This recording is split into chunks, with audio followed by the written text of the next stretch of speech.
sus ojos y dele gracias a Dios por este tiempo que vamos a pasar. Gracias, Señor, por este momento. Gracias por el amor que tú nos das. Gracias por la bendición que tenemos de poder fincar nuestra vida, Señor, sobre ti que eres la roca, sobre tu palabra que es la verdad más alta a lo que vamos a tener acceso jamás. Permite que la palabra pueda entrar y sembrarse en nuestro corazón y ser prosperada para lo que tú la vas a enviar. Deja que todas las preocupaciones, todas las cosas que nos aparten de concentrarnos en ti, que eres lo más importante, queden de lado y que tú puedas tomar el trono de nuestra mente, de nuestro corazón y de nuestra vida. En el nombre de Jesús. Amén, amén, amén. Tome su asiento, por favor. Y quiero, por si las cosas no salen bien, por si lo distraigo, por si usted se distrae, por si usted está aquí con nosotros por primera vez, quiero dejar 3 puntos claros para empezar. Una vez un predicador, o yo escuchando un podcast, el predicador decía: te voy a dar 3 principios que tienen la posibilidad, el poder y el potencial de cambiar tu historia como papá o como mamá. 3 principios que van a hacer que tú termines siendo un mejor papá o una mejor mamá de lo que ahora tú eres. Y bueno, como yo soy un captor y un sabueso de esas cosas, agarré pluma, agarré una hoja y bueno, los quise apuntar. Te los voy a dar por adelantado. Hoy nada más vamos a tratar un punto, pero te voy a decir los 3 que tienen ese potencial de cambiar tu historia como papá, tu historia como mamá, e impactar la vida de la única herencia eterna que tenemos, que son nuestros hijos. 3 cosas que tú puedes hacer como papá, que independientemente de lo que venías haciendo, te van a catapultar para terminar fuerte la carrera. 3 cosas que puedes hacer como mamá, que independientemente de qué tipo de mamá seas, te van a terminar diciendo que fuiste una gran madre. Número 1, tú tienes que enseñar a tus hijos consistentemente. Ahora, ¿qué les tienes que enseñar? La Biblia. ¿Pero qué parte de la Biblia, Pavel? Todo lo que tú quieras y todo lo que tú puedas. ¿Quiénes de aquí tienen niños de entre 1 y 10 años? Por favor, levanten su mano. Ok, a partir de los 11 o 12, ellos no te van a prestar tanta atención a ti como te la prestan ahora. Ellos van a ir tras el consejo de la amiguita, tras el consejo del amiguito, e inclusive van a escuchar más a los papás de sus amigos que a ti. Si tú tienes un niño entre 1 y 10 años, tienes que triplicar el tiempo de intención que tú pasas con él. Entonces, número 1, enséñale consistentemente la Biblia. ¿Qué quiere decir eso? Que si tú dices algo acá en la iglesia, tú lo respaldes allá en tu casa. Que ellos puedan ver una persona aquí en la iglesia delante de Dios, y la misma persona sea la que los lleve a cama a dormir, la que les sirva la comida, la que conviva con su mamá, la que conviva con su papá. Número 1, enseñar consistentemente. Número 2, modelar intencionalmente. Ahora, ¿por qué digo intencionalmente? Porque de todas maneras, tú como mamá, tú como papá, tú como abuelito o tú como abuelita, estás siendo un modelo a seguir de tus hijos. Ahora, si tú vas a ser un modelo a seguir de tus hijos, conviene que seas un modelo intencional. Que tú entiendas que tú estás dejando de lado esos vicios porque tú no quieres que tu muchacho batalle los mismos horrores que tú batallaste. Que tú entiendas que tú estás convirtiéndote en un mejor hombre porque tú tienes una persona que te está viendo. O sea, tienes que cuidar tus pasos porque un pequeño te sigue. No quiero desviarme porque tengo miedo que él me siga. Sea de noche o sea de día, cuando yo dirija mis pasos, tengo que estar siempre consciente que hay un pequeñito que me está siguiendo. Entonces, punto número 1, enseñar consistentemente todo lo que puedas de la Biblia. Pégasela en el baño, mujer, lean un pedacito del pan diario antes de comer. Pónsela en el espejo, métesela a su lonchera, ponla por todas las paredes y todas las puertas de tu casa. Sé una mamá y sé un papá intencional en cuanto a eso. Número 2, tienes que modelar intencionalmente. De todas maneras, ya está siendo un ejemplo para tu hijo, hazlo conscientemente. Y número 3, orar incesantemente por ellos. Hay un poder especial en la oración de una madre, en la oración de un padre, en la vida de su hijo. Entonces, esas 3 cosas pueden hacer que tú cambies la historia que vas a contar al final a tus nietos y a las otras generaciones de cómo es que le diste la vuelta y terminaste siendo un gran padre o una gran mamá. Número 1, enseña la Biblia consistentemente. Número 2, modela intencionalmente. Y número 3, ora incesantemente. El día de hoy nos vamos a enfocar en una, y es en la parte de enseñar consistentemente. Ahora, no podemos abarcar todas, pero sí vamos a entrarle bien a esta parte que tiene que ver con enseñar consistentemente. Muy bien, entonces abróchate el cinturón de la atención, ponte los sombreros de pensar y vamos a ir juntos por este viaje tan emocionante y tan rico que está ahí descrito en la palabra. Antes quiero platicarte algo muy rápido. En el año 2000 se registraron 17 casos de jóvenes matando jóvenes en las escuelas de los Estados Unidos.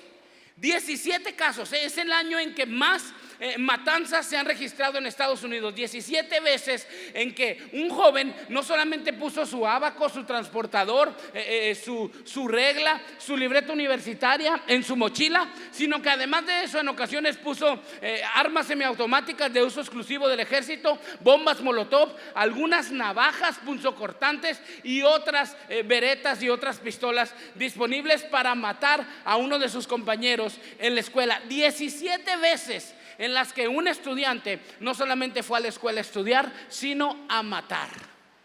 ¿Ok? El caso que yo voy a traer a colación es uno de los que más estremeció al mundo, y es el caso del estudiante Cassie Bernard. Cassie Bernard tenía una convicción como la que quiere ser sembrada en un lugar como estos en tus hijos. Ella tenía una fe activa, tenía una fe genuina y tenía una fe viva en Jesús. Cuando Eric y Dylan, en una inocente pijamada, empezaron a planear el asesinato que ellos iban a efectuar en Columbine High School, ellos no pensaron que se iban a encontrar con alguien como Cassie Bernard, con las convicciones que ella tenía.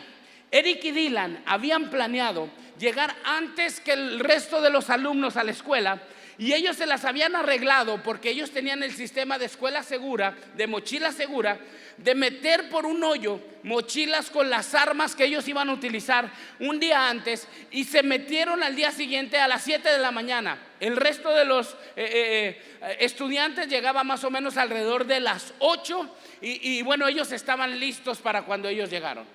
El primer disparo se escuchó como a las 8:05, 8:07 de la mañana, y ellos empezaron a disparar en los pasillos. ¡Pum, pum, pum! Iban disparando. ¡Pum, pum, pum! Y cuando ellos disparaban, de vez en cuando iban cayendo algunos estudiantes muertos. Se metieron a la librería y ahí en la biblioteca empezaron a disparar nuevamente, pero como había tantos estantes y eso, se desviaron muy rápido y siguieron avanzando. Ellos llegaron hasta la cafetería. En la cafetería las personas habían tirado las mesas y las estaban utilizando como barreras para protegerse. Eric y Dylan están parados ahí enfrente de todos los alumnos que están en la cafetería. Empiezan a disparar al cielo. ¡Pum, pum, pum! Y ellos gritan diciendo: ¿quiénes de los que están aquí tienen su fe puesta en Cristo Jesús? ¡Pum, pum, pum! ¿quiénes de los que están aquí tienen su fe puesta en Cristo Jesús? Las compañeras de Cassie Bernard sabían de la convicción que Cassie tenía. Se acercaron a ella y la trataron de detener, pero dicen que el nerviosismo, el sudor y la insistencia de Cassie Bernard hizo que ella pudiera escaparse, caminar hasta enfrente de Eric y de Dylan, y con una voz temblorosa y una mano más o menos igual, ella les dijo: yo tengo mi fe puesta en Cristo Jesús. Eric tomó la pistola, se la puso en la cara y le dijo: ¿de qué te sirve? ¡Pum! Y Cassie Bernard cayó muerta para el tiempo en que su cuerpo había tocado el piso. Cuando Eric se dio cuenta de lo que había hecho, puso la pistola en su cabeza y se disparó también. Cuando Dylan se sintió acorralado y empezó a escuchar todas las sirenas de la policía, tomó su pistola, se la puso en la sien y se mató. La historia hubiera terminado ahí y no tendría nada de espectacular para ti, y solamente habría tristeza si yo no te dijera qué fue lo que los investigadores descubrieron en esos 17 casos de jóvenes matando jóvenes en las escuelas en los Estados Unidos. Todos se dieron a la tarea, CNN con un grupo de investigadores, de analizar cuál era el común denominador presente en todos y cada uno de los casos que estaban ahí. Antes de decirte la razón, quiero decirte esta verdad. La convicción que una congregación como Eliezer le va a dar a tu hijo, la convicción que un grupo como el que vimos publicitado por un creativo canto le puede dar a tu hijo, probablemente lo va a llevar a morir. La convicción que la calle, la convicción que la vida, la convicción que la mayoría puede sembrar en tu hijo afuera, lo puede llevar a matar. Déjame te digo el común denominador en los 17 casos. ¿Cuál crees tú que sea la situación que se vivía en esas casas para que sus hijos tuvieran que hacer ese tipo de acciones acá? En uno de los casos, una niñita de 6 años llevó la pistola de su abuelo y ella tomó esa pistola y le dijo: te odio, a otra compañerita, y le disparó. La hirió solamente porque su manita se movió, pero ella también disparó. ¿Sabes cuál era el común denominador? Yo sé que a lo mejor tú piensas drogadicción, violencia intrafamiliar. A lo mejor tú piensas que ellos no tenían a Jesús, que seguramente era eso. Pero en los 17 casos, el común denominador que encontraron los investigadores era este: el padre de familia, es decir, el hombre de la casa, no estaba en la casa, no vivía con ellos. El que más recientemente se había ido estaba a 3,000 millas de su familia y su mamá, porque había conocido una mujer 10 años más joven que su madre, y él estaba decidiendo emprender una nueva relación allá. Por eso es que me llamó la atención que en una reunión familiar como esta, hoy estuvieran presentes tantos hombres, porque ustedes, sin saberlo, pueden estar evitando, al estar participando consciente, consistente e intencionalmente en la formación espiritual de sus hijos. Algunas de ustedes, mujeres, vienen solas y ustedes saben que se batallan horrores para que los hombres formemos parte activa en la educación de los muchachos. Los utilizamos para que cuando venga tu papá vas a ver, pero de eso a que él sea intencional y quiera enseñarle cosas a tus hijos, estamos muy lejos. Pero si tú estás acá, probablemente estás acá porque eres un padre que se preocupa por la educación de tu hijo, y seguramente al estar aquí tú no lo sabes, pero estás evitando que convicciones como esas que lo llevan a matar puedan ser sembradas en el corazón de tu hijo. Y tú no sabes lo que Dios puede hacer con un padre que se decide enseñar consistentemente la palabra de Dios a su hijo.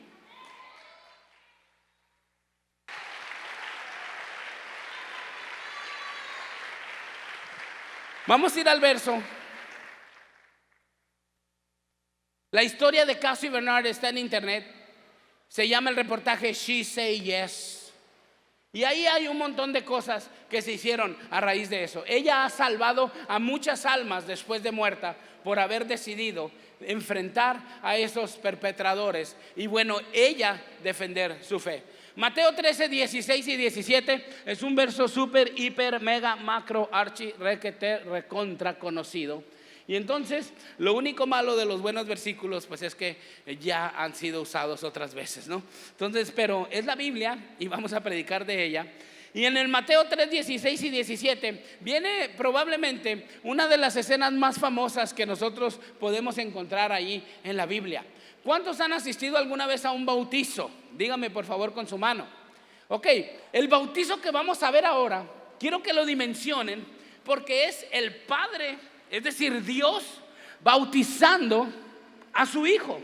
Este probablemente sea el bautizo más importante que esté registrado en nuestra historia. Y vamos a ver cómo lo describe la Biblia en Mateo 3, 16 y 17. Dice ahí: tan pronto como Jesús fue bautizado, subió del agua, en ese momento se abrió el cielo y él vio al Espíritu de Dios bajar como una paloma y posarse sobre él.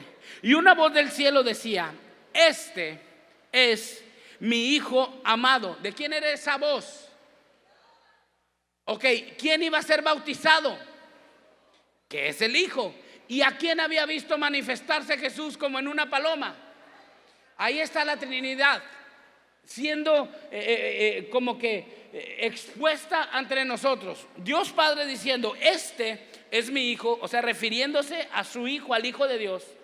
Y luego le dice: es amado y en él tengo complacencia. Le dice esas tres cosas. Y una voz del cielo decía en el 17: este es mi hijo amado, estoy muy complacido con él. Ahora, les dije que había que enseñar consistentemente. Hay cosas que solamente un papá, hay cosas que solamente una mamá pueden hacer por sus hijos. Se nos fue dado el privilegio como padres de hacer eso. Y ministrar estas cosas que yo les voy a platicar ahora es privilegio, responsabilidad y obligación de papá y de la mamá. Mire, nosotros pasamos mucho tiempo hablando con sus hijos. Ellos me conocen más que ustedes, porque nosotros hemos participado en diferentes eventos acá y tratamos de hablarles a ellos y tratamos de ministrarlos. Pero yo estoy convencido que hay cosas que los pastores no pueden enseñar a sus hijos, hay cosas que los predicadores no podemos enseñar a sus hijos, y hay cosas que son exclusivas y un privilegio y una obligación de ser enseñadas como el Padre. Entonces vamos a analizar qué es lo que el Padre está refiriéndose de Jesús. En aquel entonces recuerden que había llegado Juan el Bautista y había estado bautizando a un montón de personas, y venían y eran bautizados, cuando él de repente les dice: detrás de mí viene uno del que yo no soy ni digno de atar las correas de sus zapatos. Véanlo a él, voltéenlo a él, yo los bautizo en agua, él los va a bautizar en espíritu. Y el Padre, entendiendo que pudiera haber probablemente una confusión y creyendo que ellos podían confundir con Elías o con algún otro profeta a Jesús, él dice: espérense. Él detiene el cielo, lo abre, se manifiesta y con una voz audible les dice a todos: este es mi hijo amado, estoy muy complacido con él. Y ahí está la enseñanza que yo quisiera dejarles a ellos. ¿Cuáles son las cosas que usted puede ministrar a su hijo mejor que nadie? Número uno, identidad. El Padre le dice a Jesús: tú eres mi hijo. Escuchen todos, les dijo: este es mi hijo. Le da un sentido de pertenencia, es decir, le dice: tienes un apellido, tienes una estirpe, tienes una sangre, tienes un llamado, tienes un linaje, tienes un propósito, hay una visión para que tú cumplas, hay una misión por la cual te envié. Recuerda que tú eres mi hijo. Ahora, muchos creemos como hijos que la relación con nuestros padres no es sumamente importante. Y muchos creemos como padres que Dios va a hacer su trabajo con nuestros hijos, muy a pesar de nosotros, y en muchos aspectos Él lo hace. Pero yo quisiera pedirte ahora, Padre, que tú reflexiones en esto. ¿Qué tan distinta hubiera sido tu vida en aquellos que no están viviendo cerca ahora de papá, si tu papá hubiera tenido un poco de más de paciencia con tu mamá y no se hubiera ido? Si tu papá hubiera respetado el hecho de tu hogar, ¿qué tan diferente sería tu vida si tú hubieras tenido una relación estrecha con tu padre? Esa es la importancia de esto. La identidad de los hijos es como que recibida, ministrada y dada en mucho por el papá y por la mamá. Y Dios, entendiendo esto, le dice a Jesús: tú eres mi hijo. Yo encuentro esto sumamente importante, porque lo que menos está sucediendo en las calles es manejar y ministrar identidad a los hijos. Lo que la calle está tratando de hacer es confundirlos, porque ahora no quieren que ellos nazcan siendo hombrecitos o mujercitas, ¿cierto o no? Porque ahora quieren que haya una diversidad de géneros y que el niño, cuando tenga la edad suficiente, él puede elegir a qué dedicarse. Pero la Biblia es muy clara en esto. Y una de nuestras responsabilidades es poderle decir a nuestros hijos: tú eres mi hijo, tú eres mi hija, eres hombre, eres un varón. Los hombres que llevamos nuestro apellido nos comportamos así, tratamos a las mujeres de esta manera, servimos a Dios de esta forma, adoramos al Padre de esta manera, nos relacionamos con personas del mismo sexo de esta manera. O sea, tú tienes que ministrar identidad a tu hijo como papá y como mamá. Tienes que hacer ese trabajo, porque la calle no lo va a hacer. O sea, eres mujer, eres un hombre. Un hijo de Dios no da lugar a duda de su sexualidad. Somos definidos por creación y desde nacimiento. Esas son cosas que tú tienes que hablar con tus hijos. Si tú tienes un niño ahora el que le hace chistoso subirse a tus tacones y tú dices, ay no, mira cómo anda, y luego lo dejas jugar con los pinturitas y hacer esas cosas, y lo están creando nada más las tías y siempre andan entre mujercitas. Necesitas tomar responsabilidad de eso y enseñarle desde pequeño que él es hombre, que él es mujer y que es parte de tu familia. Dale identidad, dile cómo sirven a Dios ustedes. O sea, ustedes ven servir a Israel aquí arriba. ¿El de dónde creen que está tomando el mayor ejemplo de servicio en su vida? Sean sinceros. ¿De quién? O sea, sería ridículo que él se dedicara a hacer otro tipo de cosas teniendo un ejemplo como el que tiene acá. Nosotros tenemos un impacto directamente en la vida de nuestros hijos. Proverbios 31:10 dice: mujer virtuosa, ¿quién la hallará? Porque su estima sobrepasa largamente a la de las piedras preciosas. Hija, tú eres una mujer virtuosa. Tú no apresuras ningún proceso. Tú no confundes ningún sentimiento que tu carne te produzca con amor si es que no está guiado por el Espíritu. ¿Qué quiere decir eso, hija? Que tú no vas a hacer nada con un hombre que haga que ese hombre tenga que ir a arrepentirse delante de Dios. Y tú no vas a permitir que ningún hombre haga algo contigo y que tú tengas que ir delante de Dios y pedirle perdón. Tú eres mi hija, eres una mujercita, eres una señorita. Y las que somos de nuestra familia nos cuidamos, honramos a los hombres, los valoramos, los protegemos y no andamos ahí coqueteándoles ni andamos dándoles alas. Tú eres mi hija. Es importante, mujer, que tú ministres eso en tu princesa. Es importante que tú ministres eso en tus hijos. Ahora, la Biblia dice en Proverbios también 26: muchos hombres proclaman cada uno su propia bondad, pero hombre de verdad, ¿quién lo hallará? Y si la Biblia habla que hay hombres de verdad, probablemente sea porque también hay hombres de ¿qué? De mentira.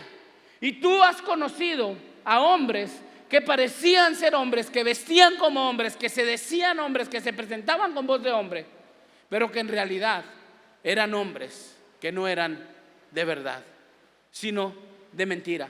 Tú tienes la responsabilidad, padre, tú tienes la responsabilidad, madre, de heredarle a este mundo hombres de verdad. ¿Quieres hacer eso con todas tus fuerzas?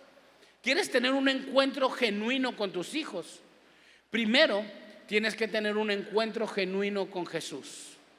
Si tú quieres tener un encuentro genuino con tus hijos y con tu hija, tú tienes que tener un encuentro genuino con Jesús. Jesús fue el que está detrás de la inspiración del verso que dice que Dios hará volver el corazón de los padres hacia los hijos y de los hijos hacia los padres. Ningún hijo alcanzará su máximo potencial estando distanciado de papá o de mamá. Tienes que entenderlo como hijo, pero tienes que abrazarlo y enseñarlo, ministrarlo como padre. Entonces, número uno, le dio identidad. Este es mi hijo. Y luego le dijo otra cosa súper importante. Y en mi prédica, yo traigo aquí la foto de Luca cuando tenía más o menos 2 meses. Él no me entendía, pero desde esa edad yo me propuse todos los días de mi vida decirle a mi hijo que lo amo. Siempre estoy consciente de que le voy a durar poco probablemente, porque lo tuve cuando yo tenía 40 años. Y bueno, mi papá me tuvo a mí a los 19, o sea, me ganó esa ventaja. Y yo me hice el propósito de decirle a mi hijo todos los días que yo lo amo. Dios le está diciendo a Jesús: eres mi hijo. Y número 2, le da este sentido de valor y le dice: eres amado. Al decirle lo primero le da identidad, al decirle lo segundo le da valor. Ahora, ¿tú no crees que la omnisciencia del Padre, Él le estaba diciendo a Jesús: eres amado, porque el Padre sabía lo que Jesús iba a enfrentar más adelante? El Padre sabía que a partir del bautizo este hombre iba a ser llevado al desierto para ser tentado, para ser 40 días atormentado por Satanás. Y el Padre se toma el tiempo de decirle al Hijo: tú eres mi hijo, recuérdalo, tienes un propósito en la vida. Y número 2, Jesús, quiero que sepas que eres amado. Y yo me pongo en el lugar ese y trato de imaginarme lo que el Padre sentía. Y yo puedo ver a lo mejor cómo es que el padre sabía lo que su hijo iba a sentir y cómo es que probablemente él entendía que Jesús en algún momento se iba a sentir abandonado por el padre. El padre sabía que Jesús iba a ser mañosamente aprendido, como que tramposamente enjuiciado, vergonzosamente lastimado, innecesariamente expuesto, injustamente castigado. Él iba a ser como que la afrenta para el mundo, iba a ser levantado en esa cruz, y en esa cruz sangrando como lo estaba haciendo, sufriendo como lo haría. Y probablemente el padre, cuando le está diciendo a Jesús: necesito que recuerdes que eres amado, probablemente el padre estaba pensando que Jesús en algún momento en la cruz iba a voltear al cielo y le iba a decir: papá, papá, ¿por qué me has abandonado? Elí, Elí, lama sabactani. Y él entendía que un día su hijo sentiría eso, y le dice: eres amado. Quiero que entiendas eso. Hay un propósito, hay un plan en tu vida, y yo te amo. Es sumamente importante, papá, que tú hagas eso con tu hijo. Es sumamente importante, mamá, que tú entiendas que el amor que tú siembres en tu hijo va a permanecer aún cuando tú ya no estés. Cuando yo te digo esto, recuerdo a mi madre amorosa conmigo. Probablemente ahora desde el cielo, seguramente ahora desde el cielo. Y el amor que tú le siembras a tu hijo trasciende aun cuando tú ya no estás. El padre lo sabía y le dice a Jesús: tú eres mi hijo, y número 2, eres amado. Llegará el momento en que estés sudando sangre, en que las cosas se pongan tan mal, en que tú creas que yo no estoy ahí para defenderte y para amarte, pero necesito que lo recuerdes: eres amado. Luca, ¿te puedo hacer una pregunta, hijo? Sí, papá. Yo te amo. ¿Tú me amas? Muchísimo, papá. Ese es el juego que yo tengo con él, porque yo quiero que Luca entienda que él tiene un padre que lo ama. ¿Cómo puedo yo tener ese deseo en mi corazón? Porque sé que el padre, cuando me ve servirle y cuando yo estoy en tristeza y en soledad, también me dice que me ama.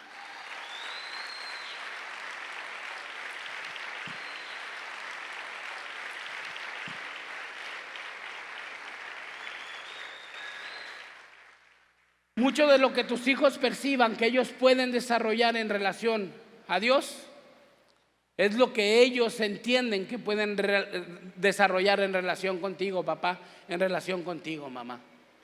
Nosotros representamos a Dios delante de ellos. Necesitas ministrar amor a tu hijo de tal manera que él entienda que Dios lo ama. No quiero soltarte sin dejarte en este punto en específico. Había un papá que está en internet y se hizo viral, que siempre que llegaba a su casa llegaba demasiado tarde por una temporada alta en el trabajo, y sus hijos, que estaban pequeños, iban a primaria, ya estaban dormidos. Y siempre que él se tenía que ir al trabajo, era muy temprano y los hijos también estaban dormidos.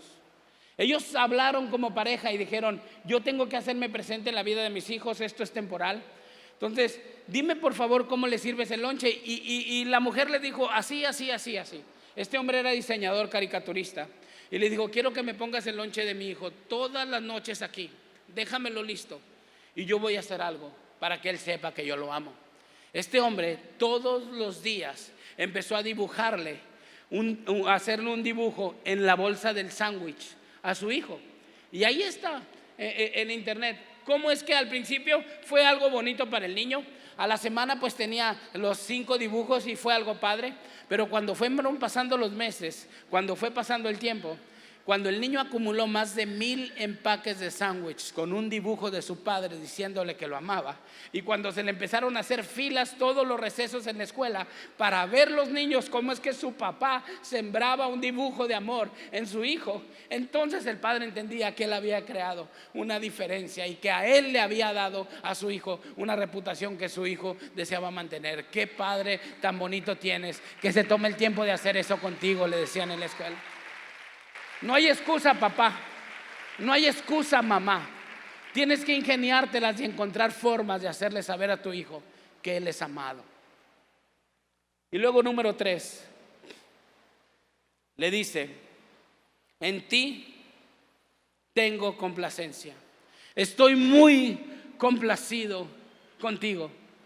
Primero le ministró identidad, segundo le ministró valor y número 3 le ministró dignidad. En ti tengo complacencia. Tienes todo lo necesario para cumplir con aquello que te he encomendado. Eres todo lo que siempre soñé. Hace poco oraba, ahora tengo otra niñita de 2 meses, Aria. Y yo le decía sinceramente a Dios, muchas gracias Dios por haberme dado unos hijos tan bonitos, muy a pesar de mis genes. Y gracias porque ni siquiera si yo los hubiera orado, los hubiera recibido de esa manera y los hubiera amado tanto. Y yo le daba gracias a Dios por eso. Y yo creo que Luca y ahora Aria tienen todo lo que Dios quería que ellos tuvieran para cumplir con aquello para lo que Dios los creó y que Dios quería que ellos cumplieran.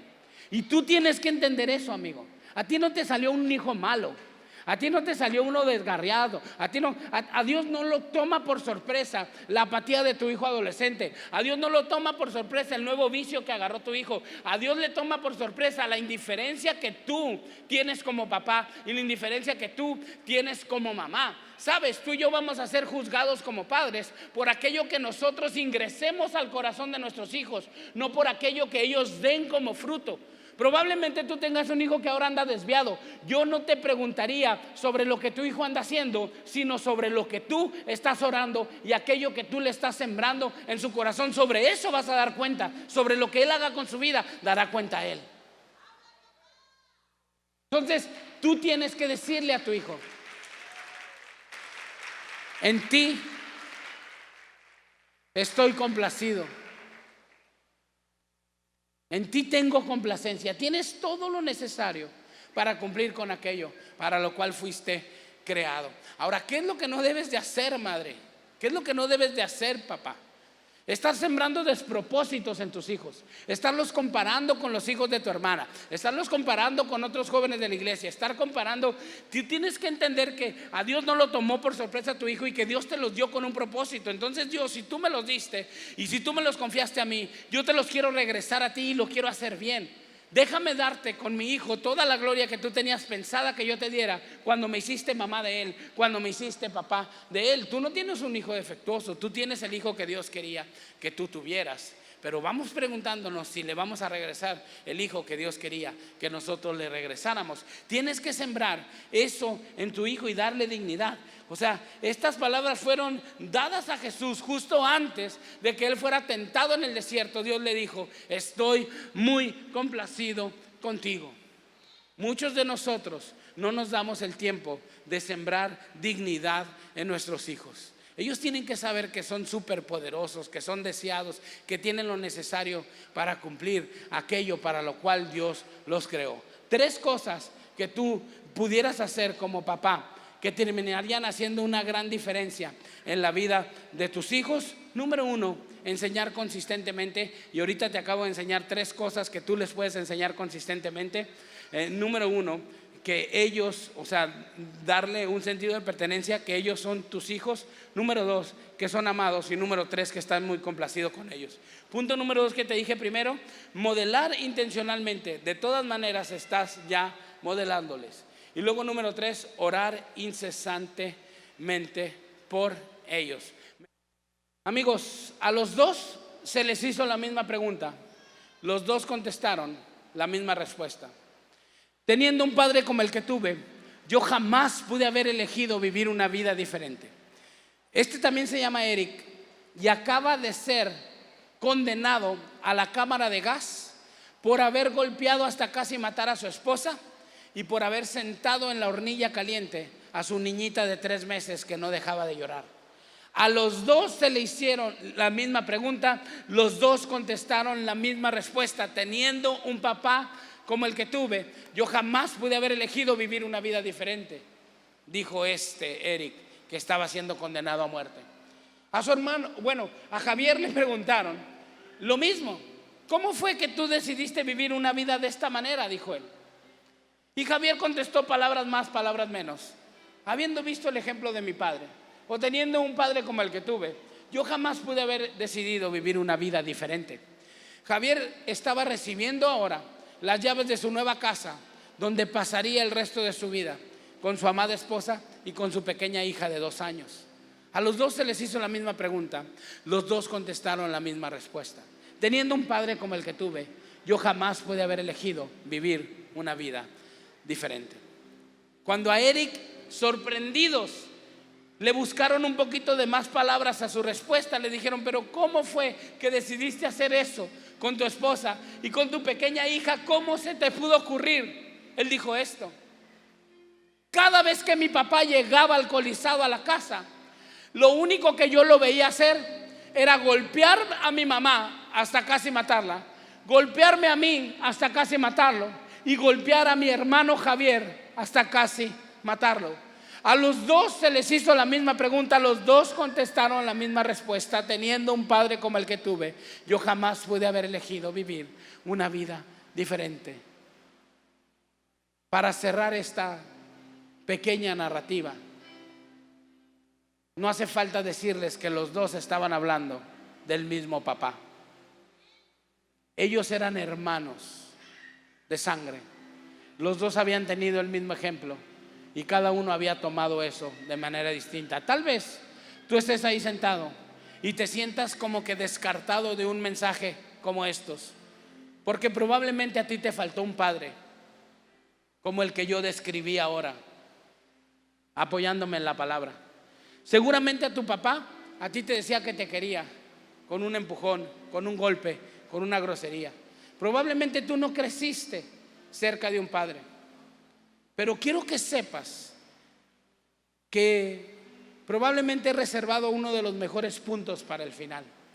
Si tú sufriste en tu pasado por un papá ausente o por una mamá distante, quejumbrosa, que nunca lo edificó y siempre lo avergonzó, quiero que sepas que si tú prestas atención esta noche, Dios, al verte en el altar, te dirá lo siguiente: esta es mi hija amada y en ella tengo complacencia.